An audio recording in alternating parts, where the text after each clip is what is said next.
Welcome to my channel friends. Jai Jagannath. तो शीत दिन स्टार्ट हो गलानी। शीत दिन रे किछि किछि गरम सूप पीबा में इच्छा हुए, किंतु सब सूप को पछरे पके देबो ए तोराणी कांजीटी निश्चित ट्राई करंतु। तो चलते हमें प्रिपेयर करबा जे तोराणी कांजी। एथि पई कोन कोन आवश्यकता अछि मु एठी देखि देछि आपन को। मु किछि तोराणी नै देछि। एटा हो जे 2-3 दिन तळर पुराना तोराणी जोटा कि बहुत खट्टा थिला। फुटण पे ये हमको किसी फुटण दरकार। सोरिष फुटण किसी हेंगु रखी किसी ग्रीन चिली को स्लिट करके रखी किसी सुखिला लंका रखी किसी रसुण रसुण टी अधिका ने किसी लुण हलदी और किसी भृसंग पत्र। आपन परिबा आपन किछि भी परिबा नै परिबे। मु एठी नेछि किछि बाइगण आ कखारु आ मेन दिनस होछि मूला। आउ आपन चाहिए अमृतभंडा भी ऐड कर आपन इच्छा अनुसार आपन किछि भी परिबा नै परिबे। मु किछि खड़ा भी नै जायछि। तो एठी मु उठे माटी हांडी बसे देछि। सेथिरे से जो तोराणी आमे रखिथिले ताको भी पके देछि। आ किछि भात भी मु नै जायछि। से जो खट्टा भात से भात भी मु पके देछि। आपन चाहिए किछि खुद भी पके परिबे। तो मु एठी लुण हळदी ऐड करदेली। ताको आमे फुटेबा पे किछि टाइम पर्यंत छाडी देबा। तापर आमे जो परिया सब परिबा गुडी को भी पके देके ताको आमे फुटेबा पे छाडी देबा। आपन चाहिए घोड़े परिबे नहले ताको न घोड़े के भी ताको रखि परिबे, नहले टिके उतरी जिवो। तो सेथि पे आपन अल्प हल्का घोड़े के रखि देबे। तापर ताको भल्लो भाबरे बॉईल हवा पे छाडी देबे। एटलिस्ट 15 टू 20 मिनिट्स से सेटा बहुत भल से बॉईल हे सारला परे आमे ताको गोटे बढ़िया फुटण छुंकटे देबा। एठी आपण ध्यान रखिबे परिबा गुडी को बहुत अधिका बॉईल करबानी, नहले सेटा कांजी रे जमा भी भल लागेबनी। तो सेथि में ताको टिके हाफ बॉईल ही रखिले आपण चोबे की खाया पे कांजी रो बहुत बढ़िया लागेबो। तो एठी मु गोटे तड़का पैन ने जायछि। सेथि में आमे तड़का पे किछि सोरिष तेल मु एठी देछि। कांजी रे सोरिष तेलटा ही बहुत बढ़िया लागे।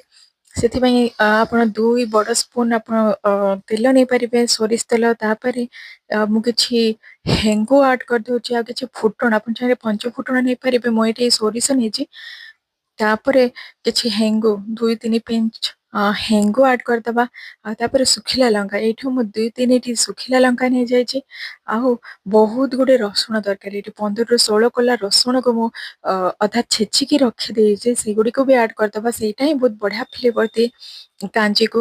ଆଉ ହଉଛି ଭୃସଙ୍ଗ ପତ୍ର, ଆପଣ ବହୁତ ସାରା ଭୃସଙ୍ଗ ପତ୍ର ବି ଆଡ୍ କରିଦେବେ। ଆଉ ତାକୁ କିଛି କଞ୍ଚା ଲଙ୍କା ମୁଁ ଏଠି 4-5ଟି କଞ୍ଚା ଲଙ୍କାକୁ ସ୍ଲିଟ୍ କରିଦେଇଛି, ଫାଳ କରିଦେଇଛି। ତାକୁ ନେଇକି ଆଡ୍ କରିଦେଲି। ତାକୁ ଭଲ ଭାବରେ ଫୁଟିବା ପାଇଁ ଆମେ ଏବେ ଛାଡ଼ିଦେବା। ତାକୁ ଜମା ବି ତାକୁ ପୋଡ଼ିବେନି, ଜମା ବି ତରକାରୀଟି ଯେମିତି ପୋଡ଼ିବନି। ରସୁଣଟି ବହୁତ ବଢିଆ ଭାବରେ ଫ୍ରାଏ ହେବା ଦରକାର ଅଛି। ଦେଖନ୍ତୁ ଆମ ଫୁଟଣଟି ବହୁତ ବଢିଆ ଭାବରେ ରେଡି ହେଇଯାଇଛି।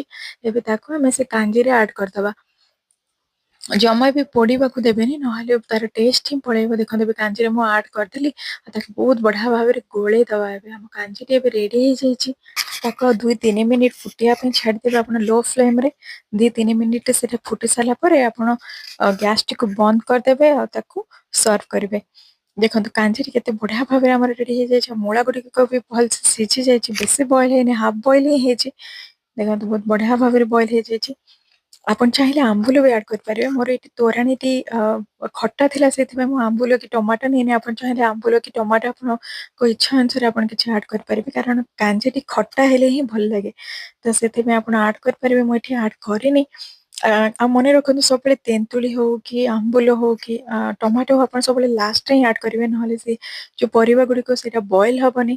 ସେଥିପାଇଁ ଲାଷ୍ଟରେ ହିଁ ଆଡ୍ କରିବେ। ଏଠି ଦେଖନ୍ତୁ ମୁଁ କାଞ୍ଜିଟିକୁ ସର୍ଭ କରିଦେଇଛି। ଆମ ଘରେ ସାଧା ଥାଳି ହେଇଥିଲା ସେଇଦିନ, ସେଥିପାଇଁ ମୁଁ ଏଠି କିଛି ଭାତ, ଡାଲମା, ଶାଗ, ମଞ୍ଜା ରାଇ ଆଉ କିଛି କାକୁଡି ସାଲାଡ ସହିତ ମୁଁ କାଞ୍ଜିଟିକୁ ସର୍ଭ କରିଛି। ଆପଣ ଚାହିଁଲେ କାଞ୍ଜିକୁ ବହୁତ ଗରମ ଗରମ ଭାତ ସହିତ, ମାଛ ଭଜା କାଞ୍ଜି ସହିତ ଖାଇବେ, ବହୁତ ଟେଷ୍ଟି ଲାଗିବ। କାଞ୍ଜି ରେସିପିଟି ଭଲ ଲାଗିଲେ ନିଶ୍ଚିତ ଟ୍ରାଏ କରନ୍ତୁ। Do like, share and subscribe to my channel. Thank you for watching.